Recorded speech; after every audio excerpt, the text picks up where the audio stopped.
10 ఏళ్ల క్రితం తన భర్తతో మనస్పర్ధలు రావడంతో కుమారి ఆమె భర్త నుంచి విడిపోయింది. అప్పటికే పెళ్ళైనటువంటి మహిళ తన భర్తతో ఇష్యూస్ రావడం వల్ల విడిపోయింది. తను ఒక అంగన్వాడీ సూపర్వైజర్గా పనిచేస్తుంది. ఈ క్రమంలో నవంబర్లో 2024 నవంబర్లో అదే రాష్ట్రంలోని బర్మార్లో టీచర్గా పనిచేస్తున్నటువంటి మనారాంతో ఆమెకు పరిచయం ఏర్పడింది. ఆ తర్వాత పరిచయం కాస్త ప్రేమగా మారింది. చాలా రోజుల పాటు వాళ్ళు వాట్సాప్ కాల్స్, వీడియో కాల్స్ ఇలా బాగా ప్రేమించుకున్నారు. చాలా సరదాగా గడిపారు. చాలా కలలు కన్నారు. అయితే కొద్ది రోజులుగా ఎందుకో కొంచెం డిస్టర్బ్డ్గా ఉంటున్నాడు మనారాం. ఎందుకో అర్థం కాలేదు. ఇక ఇలా కాదు, తన ప్రేమను ఎలాగైనా దక్కించుకోవాలనుకుంది. 600 కిలోమీటర్లు ప్రయాణించింది సింగిల్గా. అంటే ఆన్ అన్ యావరేజ్ ఒక కారు ప్రయాణమే తీసుకున్నప్పటికీ కూడా 600 కిలోమీటర్లు వెళ్ళాలంటే సుమారుగా 11 నుంచి 12 గంటల సమయం పడుతుంది కదా. అంటే నాన్ స్టాప్గా వెళ్తే అప్రాక్సిమేట్లీ, అదే ఇక మధ్యలో ఆగుతూ వెళ్తే సుమారుగా 14-15 గంటల సమయం పడుతుంది 600 కిలోమీటర్లు వెళ్ళాలంటే. అంత దూరం వెళ్ళి చివరికి ఆ వ్యక్తి యొక్క కుటుంబాన్ని కలిసింది.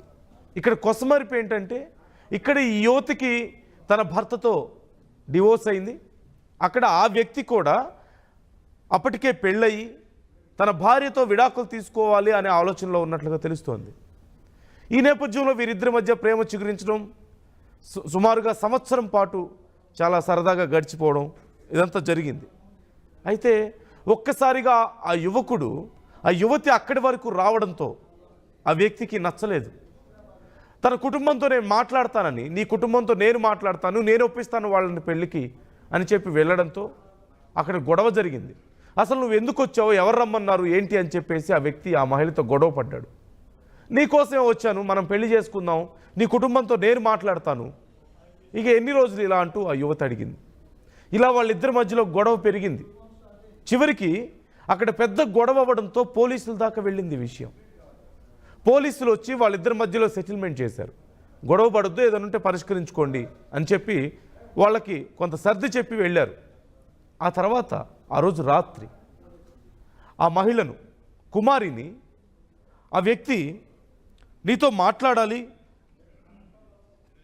ఒకసారి కలుద్దామని చెప్పి కారులో ఎక్కించుకొని బయటికి ఊరి చివరికి తీసుకువెళ్ళిపోయి ఎవరూ లేని సమయం చూసి ఒక రాడ్ తీసుకొని ఆ మహిళ తల మీద కొట్టి అత్యంత దారుణంగా ఆ మహిళ మీద పిడిగుద్దులు కురిపించి దారుణంగా హత్య చేశాడు. అలాగే ఈ హత్యకు ముందే ప్లాన్ చేసుకొని వెళ్ళాడు అతను. ఎలా హత్య చేయాలి, ఎలా ఈ హత్య నుంచి మళ్ళీ తప్పించుకోవాలి అని ప్లాన్ చేసుకొని వెళ్ళాడు. ముందే ప్లాన్ చేసుకున్నట్లుగా తన కారులో డ్రైవింగ్ సీట్లో ఆ యువతిని కూర్చోబెట్టి, అక్కడ అంటే ఆ యువతి ప్రాణాలు తీసిన తర్వాత రాడ్తో కొట్టి దారుణంగా కొట్టి చంపిన తర్వాత ఆ యువతిని ఆ డ్రైవింగ్ సీట్లో కూర్చోబెట్టి చిన్నగా ఒక చిన్న గుంత లాంటి ప్రదేశం ఉంటే ఒక యాక్సిడెంట్ లాగా చిత్రీకరించే ప్రయత్నం చేసి కారును ఒక చోట గుద్ది దానికి కూడా కొంత డ్యామేజ్ చేసి చివరికి యాక్సిడెంట్లో ఆ యువతి చనిపోయింది అనేలా అక్కడంతా ఫ్రేమ్ సెట్ చేసి, అక్కడ మనం చూస్తున్నాం, స్క్రీన్లో మనం చూడొచ్చు ఆ కారు, ఆ స్క్రీన్లో కనిపిస్తున్నటువంటి ఆ వైట్ కారు ఉంది కదా, అదే కారులో ఆ యువతిని తీసుకువెళ్ళి చుట్టూ మనం చూడొచ్చు అడవి ప్రాంతం, అడవిలాగా ఉంది, ఎక్కడ జనసంచారం పెద్దగా లేదు. అదిగో యాక్సిడెంట్ అయ్యి దేనికో గుద్దుకొని అలా పక్కకి వెళ్ళిపోయినట్లుగా కారు కొంచెం లోపలికి వెళ్ళడాన్ని మనం గమనించవచ్చు. సో అలా అతను ప్లాన్ చేసి ఆ డ్రైవింగ్ సీట్లో పెట్టి ఆ యువతిని ఒక యాక్సిడెంట్ అయినట్లుగా చిత్రీకరించి అక్కడ పడేసి వెళ్ళిపోయాడు. వెళ్ళిపోయి చాలా హాయిగా నిద్రపోయాడు. తాను ప్రేమించి తన కోసం 600 కిలోమీటర్లు ప్రయాణం చేసి తన కుటుంబాన్ని ఒప్పించడానికి ప్రయత్నించి చివరికి వాళ్ళతో గొడవ పడ్డటువంటి ఒక మహిళను దారుణంగా కొట్టి ప్రాణాలు తీసి యాక్సిడెంట్గా చిత్రీకరించి చివరికి ప్రశాంతంగా వెళ్ళి నిద్రపోయాడు. మనం స్క్రీన్లో చూస్తున్నాం అతనే వ్యక్తి, ఆ మనారాం అనే వ్యక్తి నిందితుడు, టీచర్గా పనిచేస్తున్న వ్యక్తి. మనం ముఖేష్ కుమారిని కూడా మనం చూడొచ్చు.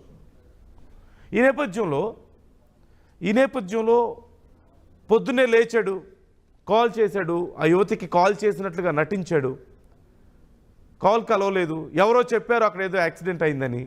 వెంటనే తన లాయర్కి ఫోన్ చేసి, నిన్న నా కోసం వచ్చిన యువతికి, నా ప్రేయస్కి యాక్సిడెంట్ అయింది, తను ఎక్కడో పడిపోయింది, అర్జెంటుగా నువ్వు పోలీసులకు ఫోన్ చేయని చెప్పి అతని ద్వారా పోలీసులకు ఫోన్ చేయించాడు. అంటే ఇతనికి ఏమీ తెలియదు, అక్కడ గొడవైంది కాబట్టి లాయర్ త్రూ వెళ్తే ఈజీ అవుతుంది కాబట్టి అనుకున్నాడేమో, అంటే అలా ప్లాన్ చేసుకున్నాడేమో. ఆ లాయర్ పోలీసులకు ఫోన్ చేశాడు, పోలీసులు వచ్చారు. తీరా అక్కడికి వెళ్ళి చూస్తే ఎక్కడో ఏదో తేడాగా ఉంది, యాక్సిడెంట్ లాగే ఉంది, కానీ ఏదో అనుమానం వస్తుంది. ఈ నేపథ్యంలో అసలు ఆ యువతి అక్కడి వరకు ఎలా వెళ్ళింది? కారు, ఆ యువతి తీసుకొచ్చినటువంటి కారే, ఆ వైట్ కారు, తన 600 కిలోమీటర్లు ఏ కారులో అయితే ప్రయాణం చేసి వచ్చిందో ఆ కారే అది. సో ఆ కారు ఏ ఏ ప్రదేశాల్లో వెళ్ళింది, అప్పుడు ఎవరెవరి నెట్వర్క్ ఆ ప్రదేశంలో లభించింది అనే వివరాలు సర్చ్ చేశారు. అయితే అతను కూడా అదే ప్రదేశంలో ఉన్నట్లుగా గుర్తించారు పోలీసులు. ఆ తర్వాత ఆ యువతి ఎంతసేపు అక్కడ ఉందో, ఆల్మోస్ట్ అర్ధరాత్రి వరకు కూడా అతను కూడా, ఆ వ్యక్తి కూడా ఆ యువతితో ఉన్నట్లుగా గుర్తించారు. అలాగే అదే సమయంలో అతని ఫోన్ స్విచ్ ఆఫ్ చేసి ఉన్నట్లుగా కూడా గుర్తించారు. సో పోలీసులకు అనుమానం వచ్చింది, ఖచ్చితంగా ఇతనే ఏదో చేశాడు. ఒంటి మీద గాయాలు చూస్తే, యాక్సిడెంట్ జరిగినటువంటి తీరు చూస్తే రెండూ ఒకలా లేవు అని పోలీసులు గుర్తించి వాళ్ళ స్టైల్లో అతన్ని ఇంట్రాగేట్ చేశారు. అప్పుడు అసలు విషయం బయటపడింది. తనను ప్రేమించి వచ్చిన మహిళను తానే దారుణంగా హత్య చేశానని ఆ వ్యక్తి ఒప్పుకున్నాడు. ఎందుకు అంటే కారణం తెలియదు. కేవలం తనకు చెప్పా పెట్టకుండా తన ఇంటి దగ్గరికి వచ్చి పెళ్లి చేసుకోమని అడిగినందుకే తాను కోపంలో ఇలా చేశానంటూ చెప్పినట్లుగా తెలుస్తోంది. అలా అడిగినందుకు ఒక మహిళను, తను ప్రేమించిన మహిళను రాడ్తో కొట్టి, దారుణంగా కొట్టి ప్రాణాలు తీశాడు ఆ వ్యక్తి. సో పోలీసులు ఇప్పుడు ఈ కేసుకు సంబంధించి ఇంకా విచారణ చేస్తున్నారు, ఇంకా డీటెయిల్స్ తెలుసుకునే ప్రయత్నం చేస్తున్నారు. ఇప్పుడు ఈ వార్త సంచలనంగా మారింది. ప్రియుడి కోసం అన్ని రోజులు, సుమారుగా సంవత్సర కాలం వెయిట్ చేసి 600 కిలోమీటర్లు ప్రయాణం చేసి వెళ్ళిన ఒక మహిళ సింగిల్గా వెళ్ళింది. ఏదో పబ్లిక్ ట్రాన్స్పోర్టేషన్లో కాదు, ఒక బస్సులోనో ట్రైన్లోనో కాదు వెళ్ళింది. తనంతట తానుగా ఒక చిన్న కారు మనం చూస్తున్నాం, ఆ కార్ని తనంతట తానే 600 కిలోమీటర్లు డ్రైవ్ చేయడం అంటే సాధారణ విషయం కాదు. అంత లాంగ్ డ్రైవ్స్కి ఆ కార్ సపోర్ట్ చేసే పరిస్థితి కనిపించడం లేదు, కానీ స్టిల్ తను రిస్క్ తీసుకుంది. తన ప్రేమ కోసం గుడ్డిదైపోయింది చివరికి. అంత దూరం వెళ్ళి ప్రాణాలు కోల్పోయింది. ఇప్పుడు దేశవ్యాప్తంగా ఈ అంశం సంచలనంగా మారింది. ఈ మహిళ గురించే చర్చ జరుగుతోంది. ఒకసారి